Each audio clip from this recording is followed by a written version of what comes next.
Hi all అందరూ ఎలా ఉన్నారు? ఆగండి, ఆగండి, ఆగండి. ఇవన్నీ చూసి పెద్ద కుకీస్ ఆర్డర్ వచ్చిందనుకుంటున్నారు కదా! అంత లేదు. బట్ ఫ్యూచర్‌లో రావాలని కోరిక మాత్రం ఉంది. సర్లేండి ఇవేంటో చెప్తాను.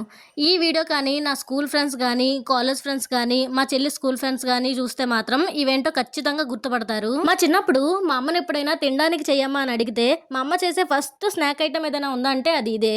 ఎందుకంటే మెత్తగా ఉండేవి చేస్తే త్వరగా తినేసేవాళ్ళం. బట్ ఇవి మాత్రమే చేసిన 2, 3 నెలల వరకు అలాగే ఉండేవి. ఎందుకంటే వీటి స్ట్రాంగ్‌నెస్ అంతన్నమాట. 4, 5 తింటే చాలు పళ్ళులో పెట్టేసేవి. అండ్ మా అమ్మకు కూడా మంచి బెనిఫిట్. ఇవి అయ్యేంత వరకు ఇంకేమీ తినడానికి చేసి పెట్టేది కాదు. వీటిల్లే మేమైతే బిస్కెట్స్ అనేవాళ్ళం. మా సైడ్ అంతా కూడా బిస్కెట్స్ అంటారు. ఇప్పుడేదో ఓపుకుండి మంచి షేప్స్‌లో చేసాం కానీ అప్పుడైతే పిచ్చి పిచ్చిగా కట్ చేసేవాళ్ళం. మరి మీరెప్పుడైనా ఈ బిస్కెట్స్‌ని టేస్ట్ చేశారా? మాలాగే మీ చిన్నప్పుడు మీ అమ్మ ఎక్కువగా చేసే స్నాక్ ఐటమ్ ఏంటో కింద కామెంట్ సెక్షన్‌లో కామెంట్ చేసేయండి. వీడియో నచ్చితే లైక్ చేసి ఛానల్‌ని సబ్స్క్రైబ్ చేసుకోండి. Thank you.